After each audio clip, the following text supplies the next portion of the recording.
اللہ عز و جل بندے کے دل میں ڈال دیتا ہے۔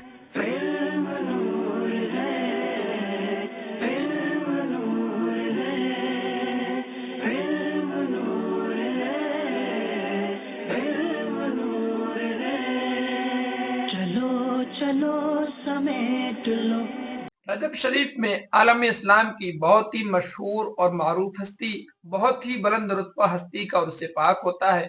وہ ہستی جنہوں نے دین حق کے لیے اپنا تن من دھن سب کچھ قربان کر دیا، صرف 15 سال کی عمر میں دنیا ترک کر کے راہ حق کے مسافر بنے۔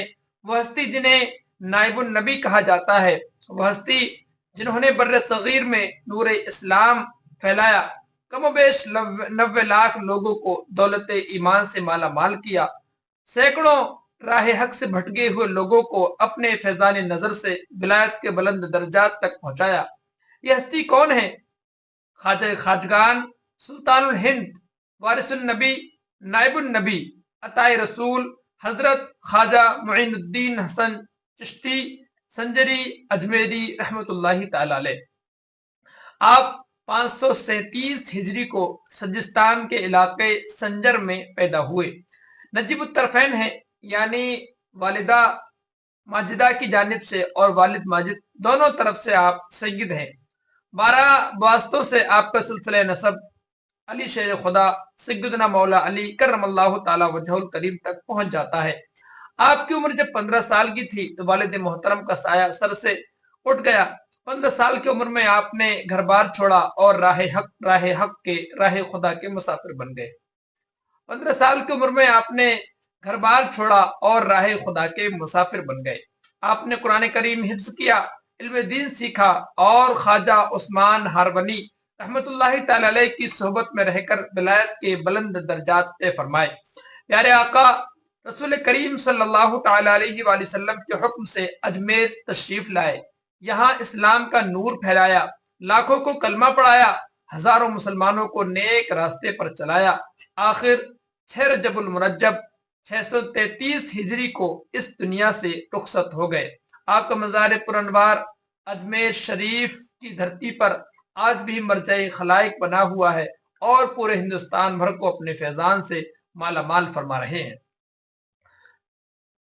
وہ سلطان الہند،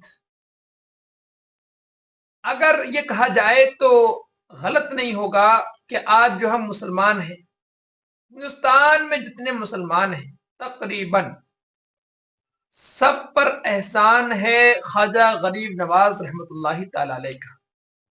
ہماری 10 پیڑھیوں 15 پیڑھیوں 20 پیڑھیوں تک پہنچے، اگر انہوں نے خواجہ اجمیری رحمت اللہ تعالی علیہ کے پیغام کو یا آپ کے خلفاء کے پیغام کو یا آپ کے وارثین کے پیغام کو اپنا کر اسلام قبول نہ کیا ہوتا تو آج بھی ہم اندھیری وادیوں میں ادھر ادھر بھٹک رہے ہوتے، ایمان کی دولت سے محروم ہوتے۔ یہ تو احسان ہے خواجہ غریب نواز رحمت اللہ تعالی علیہ کا کہ الحمدللہ ہم ایمان کی اسلام کی روشنی میں جی رہے ہیں اور ایک بہترین عقیدے کے ساتھ اپنی زندگی کو گزار رہے ہیں، ورنہ ان میں تو ایک دم اسلام کا نور تھا ہی نہیں۔ ان بزرگوں کی انتھک کوششوں اور محنتوں کے بعد ہم تک اسلام پہنچا۔ خواجہ غریب نواز رحمت اللہ تعالی علیہ کہ ہم کیا احسان چکائیں گے۔ علامہ حسن استاد زمن اعلی حضرت رحمت اللہ تعالی علیہ کے برادر محترم علامہ حسن رضا خان رحمت اللہ تعالی علیہ نے کچھ آپ کے بارے میں یوں ارشاد فرمایا: گلشن ہند ہے شاداب کلیجے ٹھنڈے، گلشن ہند ہے شاداب کلیجے ٹھنڈے، واہ اے ابر کرم روز برسنا تیرا، تجھ کو بغداد سے حاصل ہوئی وہ شان رفیع، دنگ رہ جاتے ہیں سب دیکھ کے رتبہ تیرا، کیوں نہ بغداد میں جاری ہو تیرا چشمہ فیض، بحر بغداد ہی کی نہر ہے دریا تیرا، کرسی ڈالی تیری تخت شہ جیلاں کے حضور، کتنا اونچا کیا اللہ نے رتبہ تیرا، رشک ہوتا ہے غلاموں کو کہیں آقا سے، کیوں کہوں رشک دہ بد رہے تلوہ تیرا، جب سے تو نے قدم غوث لیا ہے سر پر. یہ پورا واقعہ ہے جب خواجہ اجمیری رحمت اللہ تعالی نے غوث پاک کے فرمان پر کہا کہ میرے سر پر بھی اور دل پر بھی آپ کا قدم ہے. تو اسی کی طرف اشارہ ہے کہ جب سے تو نے قدم غوث لیا ہے سر پر, اولیاء سر پہ قدم لیتے ہیں شاہ تیرا. محی الدین غوث ہیں اور خواجہ معین الدین ہے, اے حسن کیوں نہ ہو محفوظ عقیدہ تیرا. تو ہمارے عقیدے کی حفاظت کی بہت بڑی ذمہ داری ادا فرمائی خواجہ غریب نواز رحمت اللہ تعالی علیہ نے. اب ایک بات سوچنے والی ہے, کتنے 100 سال گزر گئے, اتنا لمبا عرصہ گزر گیا, خواجہ غریب نواز رحمت اللہ تعالی علیہ کو گزرے ہوئے, اس دنیا سے پردہ کیے ہوئے.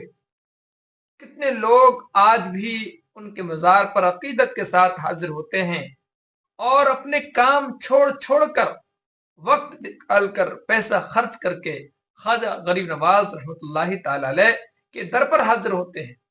اور در پر حاضری صرف عوام لوگ نہیں کرتے, خواص, بڑے بڑے علماء اور وقت کے وزراء, وقت کے شہنشاہ بھی کرتے ہیں.